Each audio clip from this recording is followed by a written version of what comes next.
Vikramshila IAS coaching institute 14 बीघा ऋषिकेश। भारतीय इतिहास कर रहे थे हम, प्राचीन भारत का इतिहास और संस्कृति। आज हमने करना है मौर्योत्तर कालीन राज व्यवस्था एवं प्रशासन। मौर्योत्तर कालीन राज व्यवस्था एवं प्रशासन प्री और मेंस पॉइंट ऑफ व्यू से इंपॉर्टेंट, ठीक है, दोनों जगह क्या आएगा, काम आएगा आपके। तो मौर्योत्तर काल में, मौर्योत्तर सबसे पहले मौर्योत्तर क्या होता है, मौर्यों के बाद। मौर्योत्तर काल मतलब मौर्य शासन काल के बाद का जो समय था उसमें क्या क्या हुआ। तो मौर्योत्तर काल में विकेंद्रीकरण की प्रवृत्तियों पर नियंत्रण रखने के लिए, विकेंद्रीकरण मतलब डिसेंट्रलाइजेशन, मतलब ये नहीं चाह रहे थे, राजा लोग नहीं चाह रहे थे कि जो शक्तियां हैं उनका क्या हो, विभाजन हो। विकेंद्रीकरण कब बोलते हैं हम, जब शक्तियों का विभाजन हो जाता है, ठीक है। केंद्रीकृत सेंट्रलाइज कब बोलते हैं हम, जब शक्तियां सब क्या करता है, राजा अपने हाथ में रखता है। तो मौर्योत्तर काल में विकेंद्रीकरण की प्रवृत्तियों पर नियंत्रण रखने के लिए राजतंत्र में दैवीय तत्वों का, किसका, दैवीय तत्वों को समाविष्ट करने की प्रवृत्ति अपनाई गई। मतलब बोला गया जैसे राजा जो होता है देवता के समकक्ष होता है, और ये लगभग लगभग सारी जगह देखा जाता है, ठीक है। उत्तराखंड में भी अगर आप देखेंगे 52 गढ़ों का देश है, यहाँ पर भी राजाओं को क्या माना गया, देवता माना गया। जैसे टिहरी के राजा को बुलांदा बद्रीश कहा जाता है, क्या कहा जाता है, बोलते हुए बद्रीनाथ जी, या बुलांदा बद्रीश किन्हें कहा जाता है, टिहरी के राजा को। ऐसे नेपाल के राजा को भी क्या माना जाता था, नेपाल जब राजतंत्र था वहां पर, डेमोक्रेसी है, लेकिन जब राजतंत्र था तो राजा को देवता ही माना जाता था, है ना, समझ में आ गया। नारायण हिति, मतलब राजमहलों और जो दरबार थे उनके नाम भी कुछ ऐसे, नारायण हिति, सिंह दरबार, समझ में आ रहा है। और जब राजा की मृत्यु होती थी तो पूरी जनता, जो पुरुष होते थे वो अपने क्या सिर मुंडवाते थे। मतलब दिमाग में बिठा दिया गया था कि राजा क्या होता है, देवता होता है। और ये क्यों बिठाया गया था, इसलिए बिठाया गया था ताकि शक्तियां उसी के हाथों में केंद्रित रहे, यानी विकेंद्रीकरण की प्रवृत्तियां क्या ना हो, अपना मतलब विकेंद्रीकरण ना हो जाए, कहीं शक्तियों का डिसेंट्रलाइजेशन ना हो जाए। इतना समझ में आया। तो राजा का दैवत्व सिद्धांत बोलते हैं इसको। ये प्राचीन काल में भी देखते हैं हम, और ये बहुत लंबे समय तक चलता रहा, और ये हर जगह दिखता है आपको, खाली हिंदू धर्म में ही नहीं दिखता है।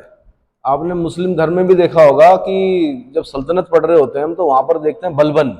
बलबन क्या बोलता है कि मैं जिल्ले अल्लाह हूँ, नियामत खुदाई हूँ, पाइबोस जैसी प्रथाओं का प्रारंभ कराता है। पैरों को चूमो, सिजदा करो, सिर पर सिर रखो अपना मेरे कहा पैरों में, कौन कहता है, बलबन कहता है। ऐसे ही आपने देखा होगा कि एक समय में क्या था कि टर्की के राजा को खलीफा माना जाने लगा था। क्या माना जाने लगा था, खलीफा माने जाने लगा था। तो ये सब राजा लोग जो होते हैं ये क्या करते हैं कि अपनी शक्तियों को क्या करने के लिए, बचाए रखने के लिए जनता में भ्रम की स्थिति उत्पन्न करते हैं, जिसमें वो ये बोलते हैं कि राजा जो होता है वो क्या होता है, ईश्वर होता है, यह ईश्वर का अंश होता है। अगर ईश्वर नहीं बोलेंगे तो क्या बोलेंगे, ईश्वर का अंश होता है। इतना समझ में आया। तो मौर्योत्तर काल में विकेंद्रीकरण की प्रवृत्तियों पर नियंत्रण रखने के लिए राजतंत्र में दैवीय तत्वों को समाविष्ट करने की प्रवृत्ति अपनाई गई। चीनी शासकों के अनुकरण पर, चीनी शासकों के अनुकरण पर कुषाण राजाओं ने देवपुत्र जैसी उपाधियां धारण की। चीनी शासक जो थे वो स्वर्गपुत्र बोलते थे अपने आप को, क्या बोलते थे, मतलब ये जो थोड़ा क्या बोलते हैं शक्तिशाली लोग होते हैं ना, ये अपने आप को आम जनता से अलग दिखाने के लिए कुछ अलग करते हैं, हटके करते हैं। जैसे रोम में जो नोबल्स थे वो अपने आप को बोलते थे ब्लू ब्लड है, इंग्लिश में सुना होगा आपने, ब्लू ब्लड, मतलब हमारा खून लाल नहीं है, हमारा खून कैसा है, नीला है। विवाह नहीं करते थे वो इधर उधर, नोबल्स के विवाह नोबल्स में ही होते थे, कहाँ, रोमन साम्राज्य में होते थे, तो ब्लू ब्लड बोलते थे। ऐसे ही चीनी शासक जो बोलते थे अपने आप को बोलते थे स्वर्गपुत्र की, हम कहाँ से आ रखे हैं। ऐसे ही कुषाणों ने भी उनकी नकल की, उन्होंने कहा हम क्या हैं, देवपुत्र हैं, हम देवताओं के पुत्र हैं। किनके, देवताओं के पुत्र हैं, देवपुत्र, शाही, शाहनुशाही, ऐसी उपाधियां धारण की किसने, कुषाणों ने। कुई स्वांग बोलते हैं कुषाणों को, क्या बोलते हैं वैसे, उनकी जो जाति है वो क्या है, कुई स्वांग, ठीक है। देवपुत्र जैसी उपाधियां धारण की। संभवतः रोम का उदाहरण लेकर कुषाण शासकों ने मृत राजाओं की मूर्तियां स्थापित करने के लिए मंदिर बनवाने की प्रथा, यानी जिन्हें देवकुल बोलते हैं, देवकुल भी प्रारंभ की। और ये आज भी चली आ रही है, भले ही हम राजतंत्र में रह रहे हैं, डेमोक्रेसी में रह रहे हैं, लेकिन आज भी आपने देखे होंगे शक्ति स्थल किसान घाट सुने हैं आपने? मतलब कुछ ना कुछ याद, ताकि जनता बहुत लंबे समय तक याद रखे। वैसे तो जनता की मेमोरी बहुत लंबी नहीं होती, पर समय समय पर साल भर में कोई कार्यक्रम करके, पुष्पार्पण करके, पुष्पगुच्छ ले जाकर या मौन धारण करके हम उनको फिर बार बार याद करते हैं। उनके आने वाले वंशजों के लिए क्या होता है उसमें, क्या क्या होता है, उस वंश को फिर वैसी दृष्टि से देखा जाता है। कैसी? सम्मान की दृष्टि से देखा जाता है। समझ में आया? ठीक। तो इन्होंने भी क्या किया, कुषाण राजाओं ने भी क्या किया, मृत राजाओं की मूर्तियां मूर्तियां स्थापित करने के लिए मंदिर बनवाए, जिन्हें क्या कहा जाता था, देवकुल। किसका अनुकरण कराया? रोमन राजाओं का। जो रोमन सम्राट थे वो करते थे ऐसे। राजा मर गए तो क्या करते थे, क्या करते थे भाई? और दक्षिण भारत में तो जो कलाकार होते हैं उनका इतना सम्मान है कि जिंदा कलाकारों के भी मंदिर होते हैं, मूर्तियां होती हैं। ये पता है? दक्षिण भारत में एक परंपरा थी पहले कि जैसे राजा अगर मर गया तो राजा के साथ कई लोग क्या करते थे, सुसाइड करते थे। क्या दिखाने के लिए? मतलब कुछ लोगों को इसीलिए पाला जाता था राजा के द्वारा कि जब उसकी मृत्यु होगी तो उसके साथ क्या होगा, 100-200 लोग जो होंगे वो क्या करेंगे, आत्महत्या करेंगे, और वो प्रदर्शित करेंगे कि हम इतने क्या हैं, दुखी हैं कि हमारे राजा की क्या हो गई, मृत्यु हो गई। मिस्र के राजाओं ने तो क्या करवाया, अपने सैनिकों के भी सारे अंग वंग करके उनकी भी मम्मी बनवाई। उन्होंने कहा अगर जब हमारा दोबारा जन्म होगा तो फिर सेवा कौन करेगा, जब हम दोबारा जीवित होंगे। समझ में आ रहा है? तो दक्षिण भारत में परंपरा है आज भी, क्या, राजा तो रहे नहीं, पर हाँ जो आधुनिक राजा हैं उनके भी ऐसे ही होते हैं, मंदिर वंदिर बनते हैं। जो कलाकार होते हैं उनके भी मंदिर बनते हैं, जो फिल्म कलाकार हैं उनके भी मंदिर दिखेंगे आपको। राजस्थान में राजाओं ने रुदालियां रखी रोने के लिए, कि जब भाई अगर हो सकता है राजा बड़ा क्रूर हो, क्या हो, राजा से परेशान हो कौन, राजा मरे कोई रोए ना, तो रुदालियां रखी जाती थी। रुदालियां मतलब महिलाएं जिनका काम क्या था, मृत्यु पर रोना, शोक प्रकट करना। समझ में आया?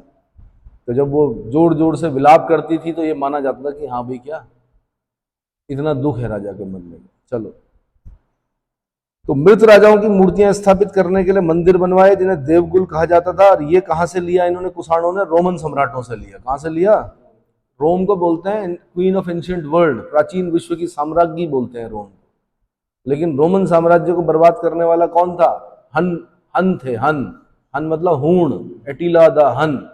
एटिला जो था एक जंगली, उसने क्या कर दिया, रोमन साम्राज्य को नष्ट कर दिया।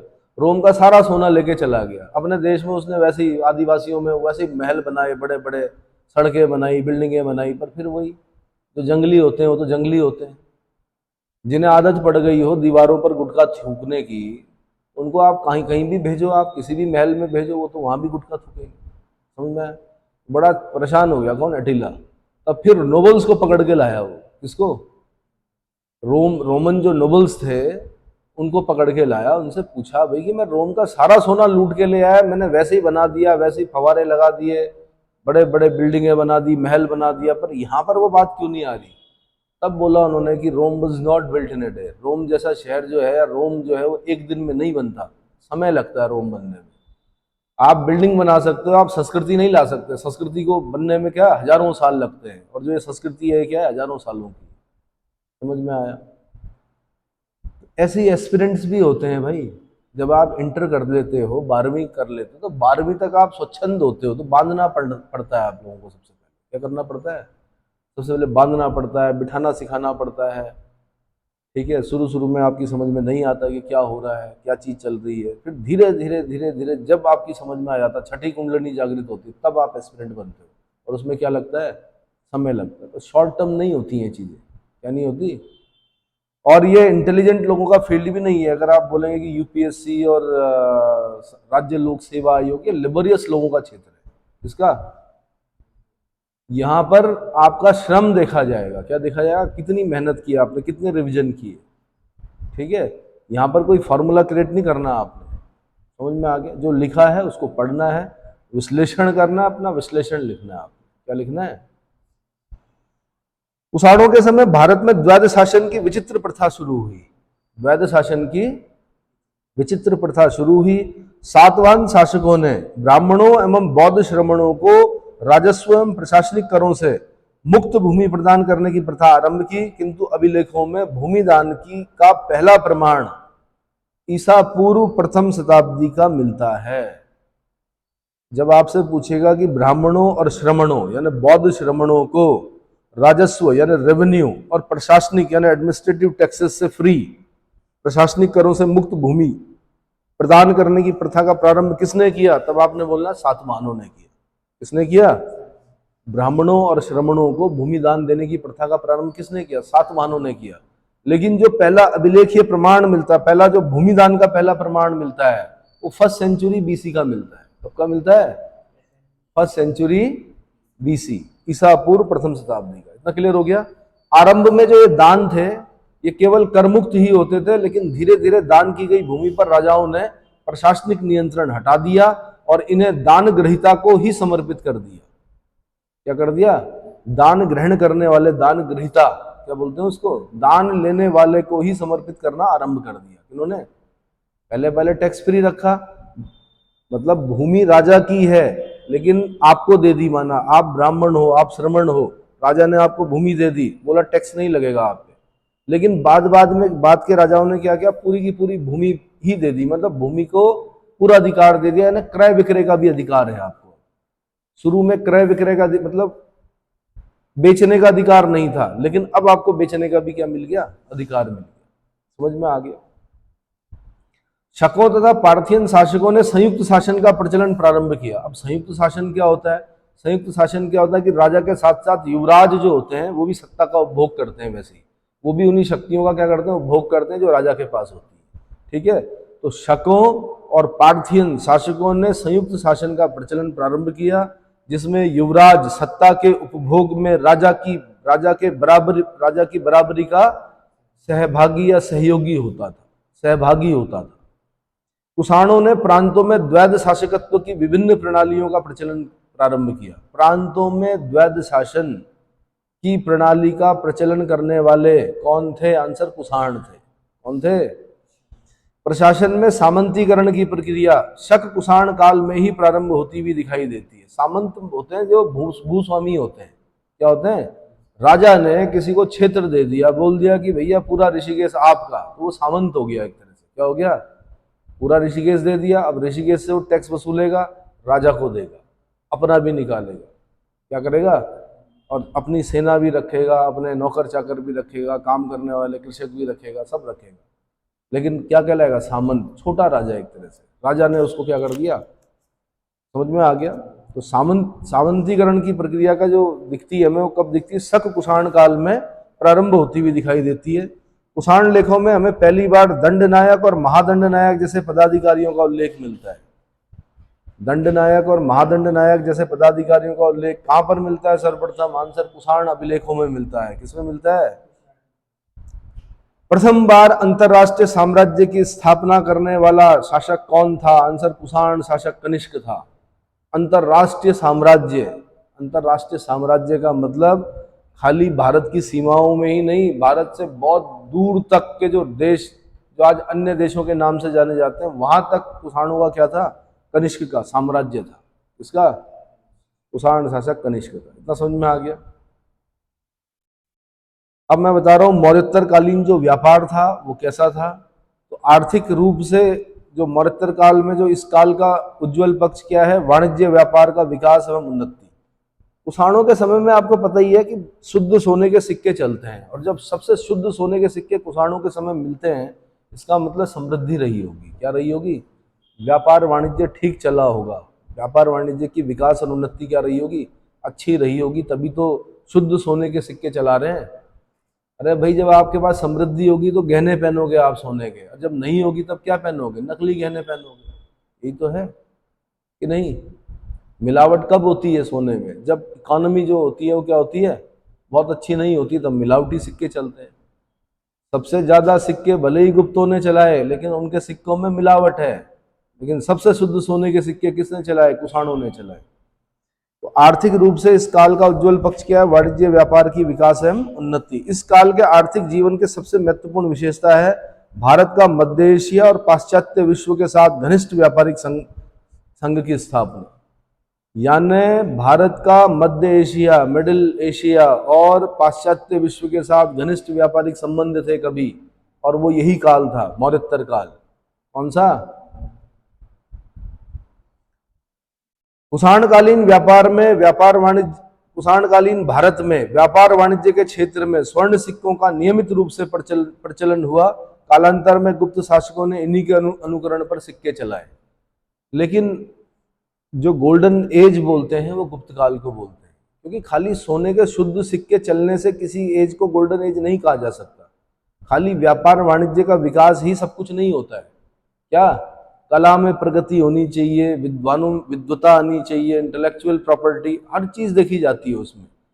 जैसे आयुर्वेद में गुप्त काल में गजब की पुस्तकें लिखी गई, केमिस्ट्री में गजब की पुस्तकें लिखी गई, रसायन पर, है ना, मूर्ति कला, चित्रकला, मंदिर निर्माण कला, सब देखा जाता है। समझ में आया? तो जो गोल्डन एज है वो किसको कहा जाता है? गुप्त काल। ठीक है। कालांतर में गुप्त शासकों ने इन्हीं के अनुकरण पर सिक्के चलाए। इस समय व्यापार मुख्यतः अरब सागर के तटवर्ती बंदरगाहों पर होता था। भारत में मिस्र को निर्यात की जाने वाली प्रमुख वस्तुएं क्या थी? तो मिस्र को बेचता था भारत क्या? हाथी दांत, कछुए, सीपियां, मोती, रंग, नील और बहुमूल्य लकड़ी। ईसा की पहली सदी में हिप्पालुस नामक ग्रीक नाविक ने अरब सागर में चलने वाली मानसूनी हवाओं की जानकारी दी। अब आप पूछेंगे, सुनते होंगे आप ज्योग्राफी में, साउथ वेस्ट मानसून आ गया। साउथ वेस्ट सुनते हो? मानसून क्या है? हवाएं हैं दरअसल। क्या हैं? ऐसी हवाएं जो कि अपने साथ मॉइस्चर लेके आती हैं, बादल लेकर आती हैं, भारत में क्या करती हैं? वर्षा करती हैं। पर इन मानसूनी हवाओं की खोज किसने की थी? आंसर हिप्पालुस ने की थी। एक ग्रीक नाविक था। कौन? ग्रीक नाविक था हिप्पालस। उसने क्या की थी? ईसा की पहली शताब्दी में, यानी फर्स्ट सेंचुरी एडी में मानसून की खोज की, मानसूनी हवाओं की खोज की। इससे पश्चिमी एशिया के बंदरगाहों से व्यापार और अधिक सुगम हो गया। क्या हो गया? पाल वाले जहाज सुने होंगे आपने। क्या करते थे कि जैसे हवा चल रही है तो उसके आगे जहाज पर एक पाल, कपड़े का पाल लगाया जाता था, जिस पर हवाएं टकराती थी तो जहाज की स्पीड क्या होती थी? बढ़ती थी। यानी पैडलिंग की जरूरत नहीं पड़ती थी। क्या नहीं जरूरत पड़ती थी? समझ रहे हो? पैडल्स नहीं चलाने पड़ते थे, चप्पू नहीं चलाने पड़ते थे, उस पाल पर हवाएं टकराती थी और क्या? जहाज की स्पीड बढ़ती थी। तो पश्चिमी एशिया के बंदरगाहों से व्यापार और अधिक सुगम हो गया। मध्य एशिया से गुजरने वाला व्यापारिक मार्ग जो चीन को रोमन साम्राज्य के पश्चिमी प्रांतों से जोड़ता था, सिल्क रूट कहा जाता था उसको। क्या बोलते थे? सिल्क मार्ग कहा जाता था, क्योंकि यहां से सिल्क भेजा जाता था, रेशम मार्ग। रेशम का व्यापार करता था ना चीन। चीन ने कई सालों तक, कई 100 सालों तक ये नहीं बताया कि रेशम बनता कैसे। रेशम का रहस्य नहीं बताया चीन ने। कैसे बनता है रेशम? हाँ, शहतूत पर पाला जाता है कीड़ा, और चीजों पर भी होता है। और सबसे ज्यादा जो सुना है आपने, वो शहतूत पर कीड़ा पाला जाता है। फिर उसको क्या करते हैं? ककून जिसे बोलते हैं, उसको मारते नहीं, उबालते हैं जिंदा। क्या करते हैं? तो जब आप सिल्क पहन रहे हैं तो बहुत ज्यादा क्या गौरवान्वित महसूस करने की जरूरत नहीं है। उन सिल्क के कपड़ों से रुदन आता है उन कीड़ों का, जिन्हें जिंदा जलाया जाता, जिंदा मतलब उबाला जाता है, और तब फिर उसमें से वो निकलता है क्या? रेशा, और उसी से बनता है क्या? सिल्क। तो ये बताया नहीं किसने? चीन ने, बहुत लंबे समय तक। लेकिन व्यापार करता रहा किस चीज का? रेशम का। तो रेशमी वस्त्र पहनने के लिए, इसीलिए मेनका गांधी मना करती हैं, बोलती हैं इसमें क्या होती है? निर्मम हत्या की जाती है। किनकी? इनकी, रेशम के कीड़ों की। समझ में आ गया कि मैं जी क्या हूं? वेजिटेरियन हूं, और मैं रेशमी वस्त्र पहने हुए हूं। तो आप तो नॉन वेजिटेरियन से भी बड़े पापी हैं, नहीं है? क्यों? क्योंकि आपने जो वस्त्र धारण कर रखे हैं उस पर क्या हो रखा है? कीड़ों को उबाला गया है। चलो, बहुत ज्यादा सोचने से दिक्कत हो जाती है, आगे बढ़े। तो भाई, मध्य एशिया से गुजरने वाला व्यापारिक मार्ग जो चीन को रोमन साम्राज्य के पश्चिमी प्रांतों से जोड़ता था, सिल्क मार्ग या रेशम मार्ग कहलाता था। इस पर कुषाणों का अधिकार था। किसका अधिकार था? कुषाणों का अधिकार था। तो भैया उन्होंने रिच होना ही था, समृद्धि आनी थी व्यापार में। इस काल में बारबेरिकम, सिंधु के मुहाने पर बारबेरिकम, अरिकामेडु पूर्वी तट पर, बेरीगाजा, भड़ौच आदि महत्वपूर्ण, यानी 3 बंदरगाह पढ़ने हैं आपने। एक सिंधु नदी के मुहाने पर, मुहाना बोलते हैं जहां पर नदी गिरती है। अधिकतर लोग सोचते हैं जहां से नदी निकलती है उसको मुहाना बोलते हैं, नहीं, नदी जहां पर गिरती है उसको मुहाना बोलते हैं। माउथ ऑफ सिंधु, यानी अरब सागर में जहां पर सिंधु नदी गिर रही होगी, वहां पर उस मुहाने पर जो पोर्ट था उसका नाम था क्या? बारबेरिकम। एक था अरिकामेडु जो ईस्टर्न कोस्ट पर था, पूर्वी तट पर। और पश्चिमी तट पर कौन सा था? बेरीगाजा, जिसको भड़ौच बोलते हैं गुजरात में। भारूकच्छ भी बोलते हैं, भड़ौच भी बोलते हैं, गुजरात में है ये। महत्वपूर्ण बंदरगाह थे। ईसवी सन की प्रथम शताब्दी में एक अज्ञात यूनानी नाविक ने अपनी किताब लिखी कि पेरिप्लस ऑफ द एरिथ्रियन सी। उत्तर प्रदेश वाले कई सालों तक पूछते रहे, यूपीएससी कई सालों तक पूछती रही, पेरिप्लस ऑफ द एरिथ्रियन सी का लेखक कौन है? आंसर होता था अज्ञात। क्या? अज्ञात। कोई यूनानी नाविक था, अब उसने लिखी पेरिप्लस ऑफ द एरिथ्रियन सी। एक बार फिर क्वेश्चन पूछा कि एरिथ्रियन सी क्या है, कौन सा सी है? तो लाल सागर को लिखा उसने। रेड सी को क्या लिखा? एरिथ्रियन सी लिखा। रेड सी को क्या लिखा? एरिथ्रियन सी लिखा, है ना। तो एरिथ्रियन सी में जब आप रेड सी में प्रवेश करते हो तो स्ट्रेट ऑफ बाबल मंडेब से जाते हो। कहां से? जो कि जिबूती और यमन के बीच में है। अब यमन तो भाई बड़ा खतरनाक है, इधर से सोमालिया के डाकू, उधर से यमन के डाकू, इधर जिबूती। तो जिबूती में कम से कम 10-15 देशों की सेनाएं हर समय क्या रहती है? मौजूद रहती है। क्योंकि सारा व्यापार कहां से हो रहा है? अरे भाई, अटलांटिक ओशियन से आप स्ट्रेट ऑफ जिब्राल्टर को पार करोगे, स्ट्रेट ऑफ जिब्राल्टर जैसे ही पार करोगे भूमध्य सागर में आओगे, भूमध्य सागर से आप स्वेज कैनाल होते हुए कहाँ होगे? रेड सी में आओगे। अब रेड सी से straight of bubble Mandeb, gateway of tears बोलते हैं उसको, आंसुओं का द्वार, वहां से होते हुए आप गल्फ ऑफ एडन में, अदन की खाड़ी में आएंगे। फिर आप अरब सागर से होते हुए, इंडियन ओशियन से होते हुए, और फिर क्या, स्ट्रेट ऑफ मलक्का होते हुए, सिंगापुर में ब्रेक लेते हुए संपूर्ण देश में क्या करोगे? आप अपना सामान पहुंचाओगे ना। नहीं आया समझ में? तो ये बताना चाह रहा हूं मैं कि क्या एरिथ्रियन सी क्या है? रेड सी। क्या है? रेड सी। रोमन साम्राज्य को निर्यात की जाने वाली जो चीजें थी वो क्या क्या थी? गोल मिर्च, काली मिर्च। यवन प्रिया कहा जाता है आज भी। यवनों के आक्रमण से दो चीजें, मतलब 2-3 शब्द जो हैं वो पता चलते हैं। एक तो यवनिका, जो नाटक में पर्दे गिरते हैं उनको आज भी यवनिका कहा जाता है। क्या कहते हैं? और वो डिफरेंट टाइप के होते हैं। जैसे रामलीला में जब कभी किसी जमाने में हमारे यहाँ रोमन साम्राज्य, यानी सॉरी, यवनों के आक्रमण से पहले कभी रामलीला अगर होती होगी तो पर्दे नहीं गिरते थे यहाँ पर। पर्दे गिराने किसने सिखाए? यवनों ने सिखाए। किसने सिखाए? तो यवनिका बोलते हैं उसको। ऐसी गोल मिर्च किसे पसंद थी भाई? यवन प्रिया, यवनों को प्रिय थी, इसलिए गोल मिर्च किसको बोलते हैं।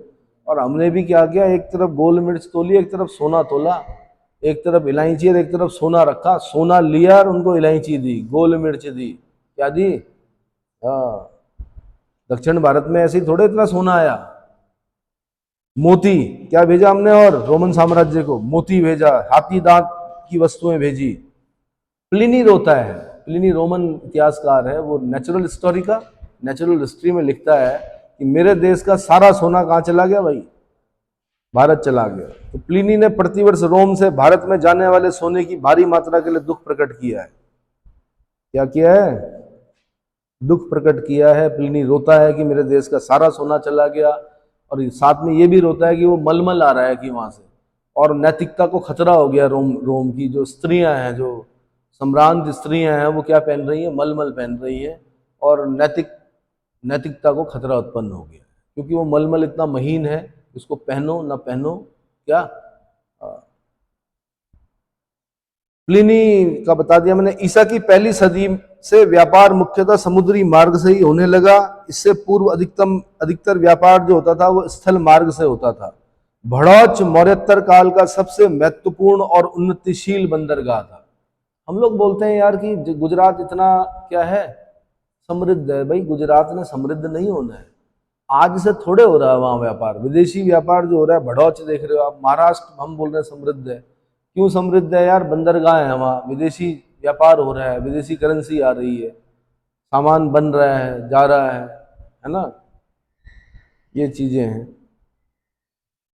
उत्तराखंड को हम खाली ये बोल के छोड़ दे रहे हैं कि क्या है, विषम भौगोलिक परिस्थिति है, क्या है, हमारे फल वहीं खप जा रहे हैं, कहाँ खराब हो जा रहे हैं पेड़ों पे ही। इतने पौष्टिक फल, क्या माल्टा, नारंगी, पुलम, और क्या क्या है, हिसल, हिसूल, काफल, कोई पूछ ही नहीं है। जबकि उनकी जो कॉस्ट होनी चाहिए वो क्या होनी चाहिए, इंटरनेशनल मार्केट पे उनकी मांग होनी चाहिए। लेकिन क्या बोल दिया सबने, ये पल्ला झाड़ दिया अपना, ये बोल के कि विषम भौगोलिक परिस्थिति है जी, इसलिए कुछ नहीं हो सकता उत्तराखंड। चलो देखते हैं कैसे नहीं होता है। मसाला एवं लोहे की वस्तुएं, खासकर बर्तन, रोमन साम्राज्य को भेजे जाने वाली जो मुख्य वस्तुएं थी मसाले के लिए, दक्षिण भारत क्या था, प्रसिद्ध था।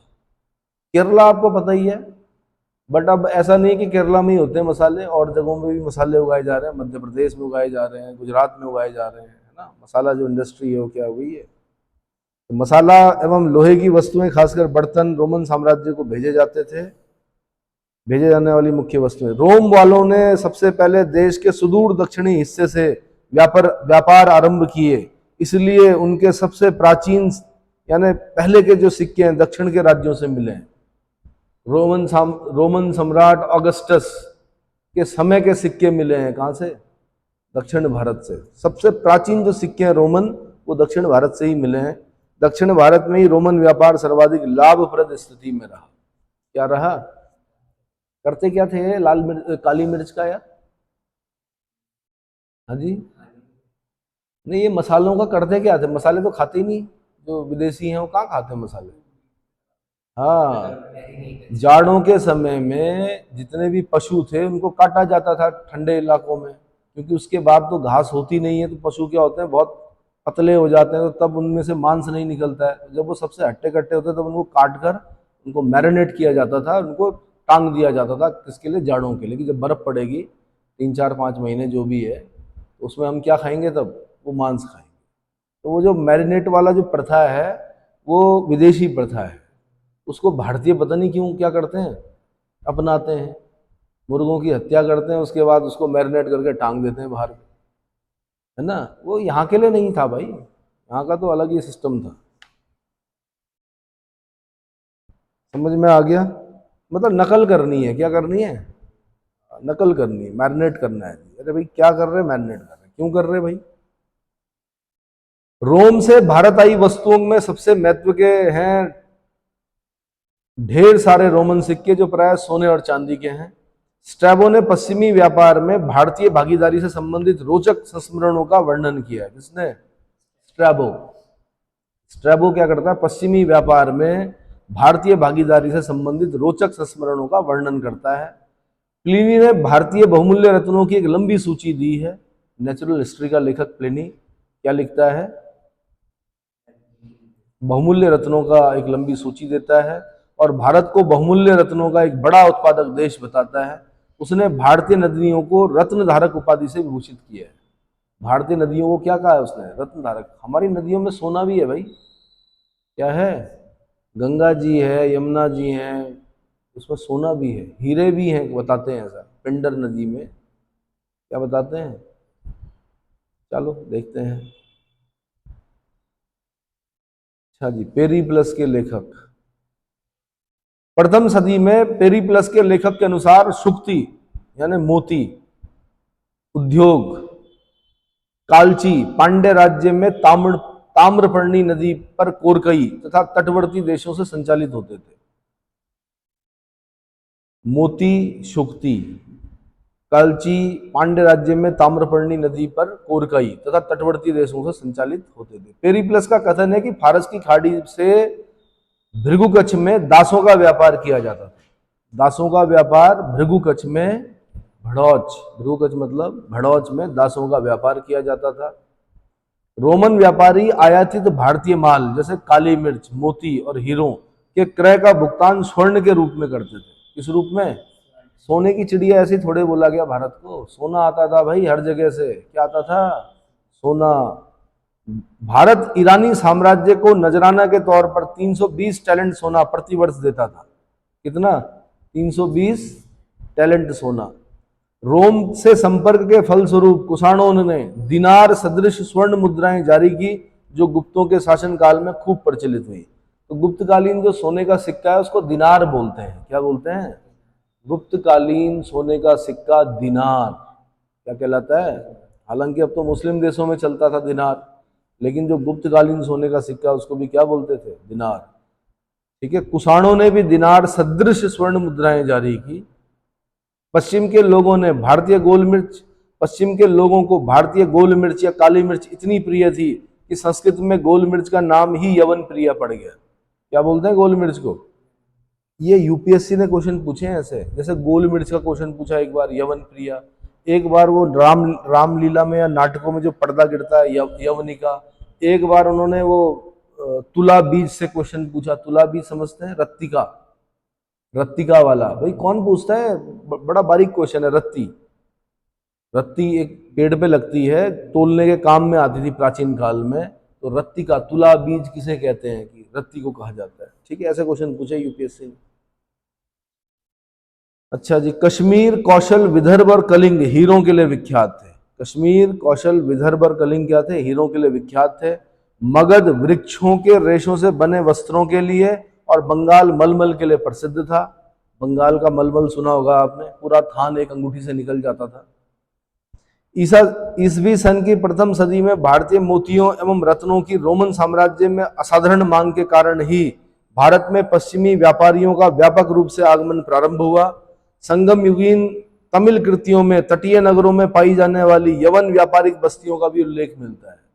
यवन व्यापारिक बस्तियों का भी उल्लेख मिलता है। अभी आपने पढ़ना है संगम, टफ चैप्टर है, दक्षिण भारतीय चैप्टर है, इसलिए आपको टफ लगेगा उत्तर भारतीयों को। तमिल कवियों में मुज ऋषि, यानी केरल में क्रेगनोर एक जगह पड़ती, क्रेगनोर केरल में कौन सी, तो उसको मुज ऋषि बोला गया है। नागपत्तनम, पांड्य साम्राज्य के पत्तन था ये नागपत्तनम। नाग तो पांड्य साम्राज्य का पत्तन था। के पत्तनों से यूनानी मदिरा एवं स्वर्ण का आयात करने वाले तथा भारत से काली मिर्च, मसालों एवं बहुमूल्य रत्नों का निर्यात करने वाले सुंदर एवं विशालकाय यवनों का चित्रण किया गया है।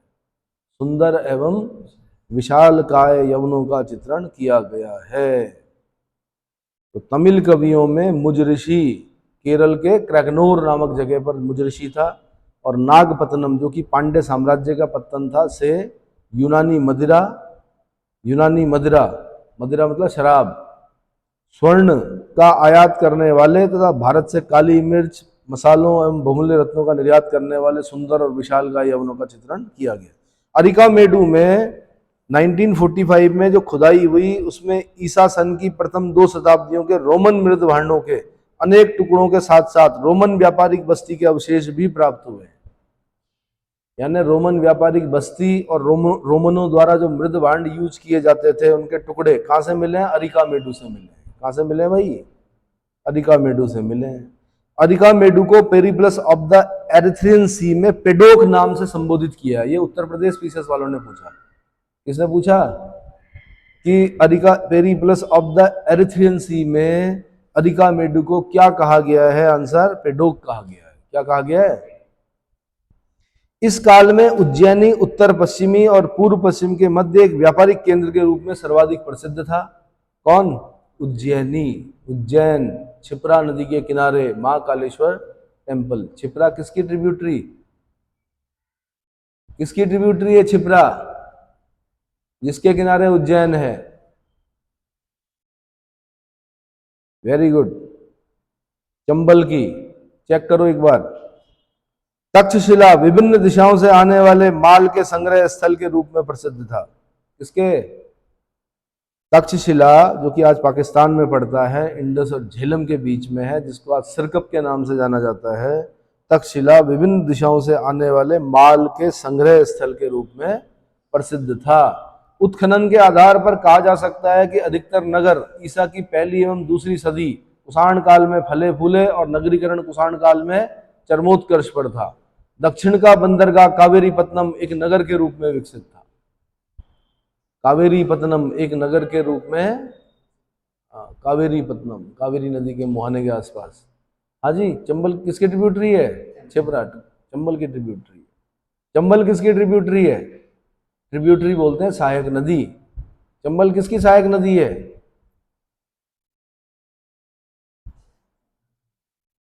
बहुत बढ़िया, यमुना की है भाई, यमुना की सहायक नदी है। और यमुना किसकी सहायक नदी है?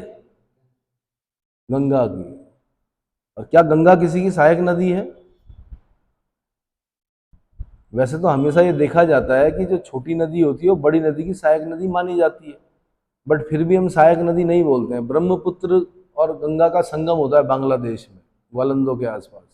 गंगा को बोलते हैं पद्मा जी और ब्रह्मपुत्र को बोलते हैं वहाँ पे जमुना जी। दोनों का संगम होता है, फिर उसके बाद बनती है पद्मा जी। क्या बनती है? इसका मतलब ब्रह्मपुत्र को भी गंगा की ट्रिब्यूटरी माना गया है। क्या माना गया है? और ब्रह्मपुत्र ऐसी नदी है जो मेल है। अधिकतर नदियों का यहाँ पर क्या किया गया? फीमेल, मतलब स्त्री माना गया है। माता गंगा मैया, यमुना मैया, लेकिन ब्रह्मपुत्र, ब्रह्मा जी का पुत्र ब्रह्मपुत्र, है ना, सांगपो, सांप जैसी, है ना। और चीनी नाम क्या है ब्रह्मपुत्र का? हाँ जी, सब मैं ही बताऊंगा क्या? याद नहीं करोगे? है ब्रह्मपुत्र का है यारलुंग। क्या नाम है? यारलुंग। और इंडस का क्या है? सिंधु नदी का क्या है? लद्दाख में किस नाम से जानते हो आप सिंधु को? सिंह खंबाब। किस नाम से जानते हो? चेक कर लो, भरोसा नहीं करना चाहिए ज्यादा। चलो जी आगे। अब इसके बाद मैं कराऊंगा भाई वाणिज्य एवं व्यवसाय। क्या कराऊंगा? मौर्योत्तर कालीन वाणिज्य एवं व्यवसाय। समय बढ़ा दें इसे, कर देते हैं, ठीक है। व्यापार एवं विनिमय में मुद्राओं का प्रयोग मौर्योत्तर युग की सबसे बड़ी देन है। व्यापार एवं विनिमय, एक्सचेंज बोलते हैं विनिमय को। क्या बोलते हैं? एक्सचेंज। व्यापार एवं विनिमय में मुद्राओं का प्रयोग मौर्योत्तर युग की सबसे बड़ी देन है, यानी मुद्राओं का प्रयोग होने लगा था। मौर्य काल में शिल्पी और कारीगर राज्य के नियंत्रण में काम करते थे, जबकि मौर्योत्तर काल में स्वतंत्र, यानी मौर्योत्तर काल में शिल्पी और कारीगर राज्य के नियंत्रण से स्वतंत्र हो गए। क्या हो गए? स्वतंत्र होकर कार्य करने लगे। जातकों में, जातक यानी बुद्ध के पूर्व जन्म की जो कथाएं हैं वो किसमें मिलती है? जातक कथाएं बोलते हैं उनको। क्या बोलते हैं? जातकों में 18 प्रकार के शिल्पियों का उल्लेख मिलता है। कितने प्रकार के? 18 प्रकार के शिल्पियों का उल्लेख मिलता है। दीर्घ निकाय में 24 प्रकार के, महावस्तु में, महावत्तु या महावस्तु में 36 प्रकार के, है ना, राजगृह में रहने वाले जो शिल्पी थे। और मिलिंद पन्हों में 75 प्रकार के व्यवसायों का उल्लेख मिलता है। मिलिंद पन्ह, नागसेन और मिनंडर के बीच में जो संवाद होता है, प्रश्नोत्तरी शैली में लिखी गई है मिलिंद पन्ह। तो हिंद यमन शासक मिनंडर और बौद्ध भिक्षु नागसेन। इस समय तक उद्योगों का स्थानीयकरण हो चुका था। यह काल प्राचीन भारत के शिल्प एवं वाणिज्य के इतिहास में चरमोत्कर्ष का काल था। स्थानीयकरण बोलते हैं, लोकलाइजेशन थ्योरी बोलते हैं ना, हम एक आगे भी पढ़ेंगे, आप ज्योग्राफी में पढ़ेंगे, वेबर का औद्योगिक अवस्थिति सिद्धांत पढ़ेंगे। कोई इंडस्ट्री कहीं पर क्यों सेटअप होती है? तो उसके लिए कुछ चीजें, जो जरूरी चीजें होती है वो वहां पर मिलती हैं, इसलिए वहां पर सेटअप होती है। समझ में आया? तो स्थानीयकरण हो गया, मतलब जैसे नहीं बोलते हम, एक एग्जाम्पल दे रहा हूं वैसे ही, कि जैसे कहीं पर सूती वस्त्र उद्योग बड़ा गजब का है माना, हाँ, कि भैया क्या मैनचेस्टर, पूरे विश्व में जो मैनचेस्टर है वो सूती वस्त्र उद्योग के लिए प्रसिद्ध है। डेट्रॉइट जो है वो किसके लिए? ऑटोमोबाइल के लिए प्रसिद्ध। इसको बोलते हैं स्थानीयकरण। क्या बोलते हैं? जैसे हम अगर अभी बोलेंगे तो जैसे भारत में क्या है कि हम बोलेंगे गुरुग्राम किसके लिए? ऑटोमोबाइल के लिए। अहमदाबाद टेक्सटाइल के लिए, कॉटन इंडस्ट्री के लिए। समझ में आ रहा है? तो इस समय तक उद्योगों का स्थानीयकरण हो चुका था। यह काल प्राचीन काल के शिल्प एवं वाणिज्य के इतिहास में चरमोत्कर्ष का काल था। साहित्यिक स्रोतों में शिल्पियों को अधिकतर नगरों से जोड़ा गया। श्रेणी, निगम, पूग और सार्थवाह आदि व्यापारिक संगठन थे। श्रेणी, निगम, पूग लिखना है उसको, क्या लिखना, ग लिखना है, पूरा नहीं है वो, पूग है। पूग और सार्थवाह आदि व्यापारिक संगठन थे। श्रेणियों का उल्लेख मथुरा क्षेत्र एवं पश्चिमी दक्कन क्षेत्र के अभिलेखों से प्राप्त होता है। पश्चिमी दक्कन में गोवर्धन, नासिक, गोवर्धन किसको बोला गया है, किस नदी के किनारे, नासिक, गोदावरी, गोवर्धन, नासिक नामक नगर शिल्पी श्रेणियों का एक महत्वपूर्ण केंद्र था। इसी समय के मथुरा क्षेत्र में एक लेख में इस बात का उल्लेख आया है कि एक प्रमुख ने आटा पीसने वाले कारीगरों के पास धन जमा कराया था। आटा पीसने वाले कारीगरों के पास धन जमा कराया था। मथुरा क्षेत्र के एक लेख में इस बात का उल्लेख हुआ है कि एक प्रमुख ने, प्रमुख मतलब एक बड़ा व्यक्ति था जिसने आटा पीसने वाले कारीगरों के पास धन जमा कराया। गंधिकों, जिनका शब्द गंध विक्रेता यानी इत्र, किंतु वास्तविक अर्थ में व्यापारी है। इनके सिक्के कौशाम्बी के आसपास के क्षेत्र से पाए गए हैं। जब शब्दार्थ निकालते हैं तो गंध विक्रेता होता है, लेकिन जो वास्तविक अर्थ है वो क्या है, व्यापारी। गंधिकों इत्र बनाने वाले, है ना। मथुरा सटका मिलता था यहाँ पर, एक विशेष प्रकार का साटक या सटका। साटक या सटका के लिए कौन सी जगह प्रसिद्ध थी, एक विशेष प्रकार का वस्त्र था। मथुरा सबसे बड़ा केंद्र था सटका बनाने का। सटका या साटक, सटका या, जब आपसे पूछेगा सटका क्या था, आंसर एक विशेष प्रकार का वस्त्र था जो मथुरा में बनता था। इसका उल्लेख पतंजलि ने भी किया है। किसने, पतंजलि ने अपने महाभाष्य में किया होगा या योग सूत्र में किया होगा, 2 किताबें हैं उनकी पतंजलि की। इस काल के शिल्पियों की कम से कम 24-25 श्रेणियां प्रचलित थी। अभिलेखों से प्राप्त अधिकतर शिल्पी मथुरा क्षेत्र में तथा पश्चिमी दक्कन में जमे थे। स्ट्रैबो के अनुसार यदि कोई व्यक्ति किसी हस्तशिल्पी के हाथ या आंख को क्षति पहुंचाता था तो उसको मृत्युदंड दिया जाता था। शिल्पी का हाथ काटना या उसकी आंख को क्षति पहुंचाने का मतलब था मृत्युदंड। कौन लिखता है, स्ट्रैबो लिखता है। कौन लिखता है, स्ट्रैबो। यानी समाज के लिए इतने जरूरी थे शिल्पी, क्या थे। और एक हमने बाद में भी पढ़े कि जिसने ताजमहल बनाया उसके हाथ काट दिए गए। हाँ? कुषाण काल में भवन निर्माण तकनीक के विकास के प्रमाण मिले हैं। सूखी तथा पकाई हुई मिट्टी के खपड़े का प्रयोग इस काल की विशेषता है। खपड़े समझते हैं, छत पे लगाए जाते हैं जो खपड़े, ठीक है। यूनानी साक्ष्य एवं जातकों से यह प्रमाण मिलता है कि व्यवसाय सामान्यतः आनुवंशिक होता था। बौद्ध साहित्यों में ऐसे अनेक संदर्भ हैं जिनमें यह स्पष्ट होता है कि ब्राह्मण एवं क्षत्रिय केवल आपातकाल में ही नहीं अपितु सामान्य परिस्थितियों में भी व्यापारिक उद्यमों को अपनाते थे। मौर्योत्तर प्रशासनिक व्यवस्था में व्यापारी एवं शिल्पकारों की श्रेणियों का बहुत महत्वपूर्ण योगदान है। विभिन्न श्रेणियों द्वारा की गई प्रथाओं एवं समझौते के संबंध में अनेक उदाहरण नारद और बृहस्पति स्मृति आदि में प्रदान किए गए हैं। क्लियर हो गया। व्यापारिक एवं औद्योगिक समूहों द्वारा अनुबंधों एवं समझौते से संबंधित प्रलेखों को प्रवृत्ति स्मृतियों की शब्दावली में स्थिति पत्र एवं सम्मित पत्र कहा गया है। ये क्वेश्चन बना हुआ है, स्थिति पत्र और सम्मित पत्र क्या था। तो व्यापारिक एवं औद्योगिक समूहों द्वारा अनुबंधों एवं समझौतों से संबंधित प्रलेखों को परवर्ती स्मृतियों की शब्दावली में स्थिति पत्र और सम्मित पत्र कहा गया है। तो स्थिति पत्र हो गया अनुबंध, और जो समझौते हो गए वो क्या हो गए, सम्मित पत्र। क्या हो गए, समवित पत्र। ये इंपॉर्टेंट है, यूपीएससी लेवल का क्वेश्चन है। इस लेवल का, हाँ जी। सम्राट स्कंदगुप्त के इंदौर ताम्रपत्र अभिलेख में एक ब्राह्मण दानदाता द्वारा सूर्य मंदिर में दीपक जलाने के लिए निश्चित मात्रा में प्रतिदिन तेल की व्यवस्था करने के लिए स्थानीय तैलिकों की एक श्रेणी को धर्मदाय यानी स्थानीय दान या निधि के रूप में एक निश्चित धनराशि प्रदान करने का उल्लेख किया गया है। सूर्य मंदिर में दीपक जलाने के लिए तेल, और उसके लिए बोला गया है कि जितने भी कौन है तैलीय हैं, तैलियों को कहा गया है कि आपने प्रतिदिन क्या करना है, धर्मदाय करना है। क्या करना है, स्थानीय दान करना है, स्थानीय मतलब निधि का दान करना है, एक निश्चित धनराशि प्रदान करनी है ताकि दीपक जलाया जा सके। क्या किया जा सके? इस प्रकार से धर्म आगे बढ़ा भाई देश में, और किया है, लोगों ने दान किया है। क्या किया है? बढ़ईगिरी अति प्राचीन हस्तशिल्प था। बढ़ई जो होते हैं लकड़ी का काम करते हैं। हाँ,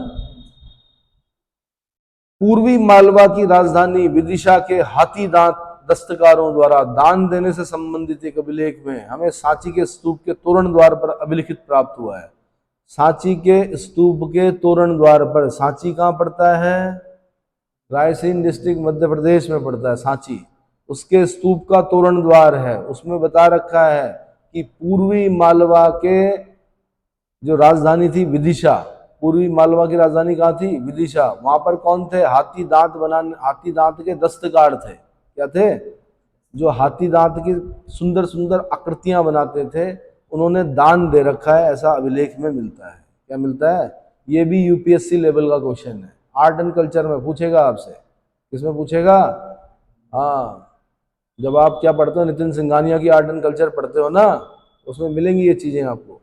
इस समय का सर्वाधिक महत्वपूर्ण उद्योग सूत की कताई एवं बुनाई था। उरैयूर और अरिकामेडु सूती वस्त्र के प्रमुख केंद्र थे। किसके? उरैयूर और अरिकामेडु सूती वस्त्र के प्रमुख केंद्र थे। ब्याज दर का उल्लेख मनु एवं गौतम ने किया है। ब्राह्मण देगा 2%, क्षत्रिय देगा 3%, वैश्य देगा 4% और शूद्र देगा 5%। याज्ञवल्क्य ने इसका उल्लेख किया है। मनु, गौतम, याज्ञवल्क्य। मनु, गौतम, ब्याज दरों का उल्लेख किया सभी ने। तो याज्ञवल्क्य ने ये बोला है कि ब्राह्मण 2%, क्षत्रिय 3%, वैश्य 4% और शूद्र 5% ब्याज देगा। श्रेणियां कभी कभी धरोहर रखने एवं महाजन का कार्य भी करती थी। कई नगरों में उन्होंने अपने सिक्के तक प्रचलित करवाए थे। भारतीय यूनानी यानी इंडो ग्रीक्स युग के पहले के 5 सिक्कों पर निगम शब्द का स्पष्ट उल्लेख मिलता है, जो तक्षशिला से प्राप्त हुए हैं। कहां से प्राप्त हुए हैं? तक्षशिला से प्राप्त हुए हैं। ठीक है। मौर्योत्तर काल के नगरों में विभिन्न प्रकार के सिक्कों का प्रचलन था। सिक्के बता देता हूं। सोने का जो सिक्का था वो निष्क, स्वर्ण और पल। निष्क, स्वर्ण और पल क्या थे मौर्योत्तर काल में? आंसर सोने के सिक्के थे। शतमान क्या था मौर्योत्तर काल में? आंसर चांदी का सिक्का था। कांकणी क्या था मौर्योत्तर काल में? आंसर तांबे का सिक्का था। सिक्के जो होते जो कारसापण था वो 4 धातुओं से बनना होता था, सोना, चांदी, तांबा, शीशा। सोना, ये उत्तराखंड पीछे से क्वेश्चन है शायद। सोना, चांदी, तांबा, शीशा से कारसापण नामक सिक्का बनता था। श्रेणियों को उत्तर भारत में सेठ और दक्षिण भारत में सेठी, दक्षिण भारत में सेठी व चेट्टियार कहा जाता था। क्या कहा जाता था? चेट्टियार कहा जाता था। निगम का प्रधान जो होता था उसको श्रेष्ठी कहा जाता था। निगम का, ये यूपीएससी के क्वेश्चन है सब। निगम के प्रधान को क्या कहते थे? श्रेष्ठी कहते थे। श्रेणी के प्रधान को क्या कहते थे? प्रमुख कहते थे। और पूग का प्रधान क्या कहलाता था? ज्येष्ठक कहलाता था। ये यूपीएससी लेवल का क्वेश्चन है, पहले बता दो, इसलिए इसको हल्के में मत लेना। आप लोग क्या करते हो कि समझ में आता नहीं, छोड़ देते हो, फिर ये पकड़ते हैं आपको कहां पर? पेपर में। तो निगम का प्रधान श्रेष्ठी कहलाता था, श्रेणी का प्रधान प्रमुख कहलाता था, पूग का प्रधान ज्येष्ठक कहलाता था। क्या कहलाता था? ज्येष्ठक। संभवतः श्रेष्ठक संघ का सबसे अनुभवी वृद्ध व्यक्ति होता था। क्या होता था? इसके बाद मैं कराऊंगा मौर्योत्तर काल में समाज और धर्म कैसा था, कला कैसी थी, और कुछ ऐसे पॉइंट्स बताऊंगा जो कि कॉम्पिटिटिव पॉइंट ऑफ व्यू से क्या होते हैं, इंपॉर्टेंट होते हैं। क्लियर?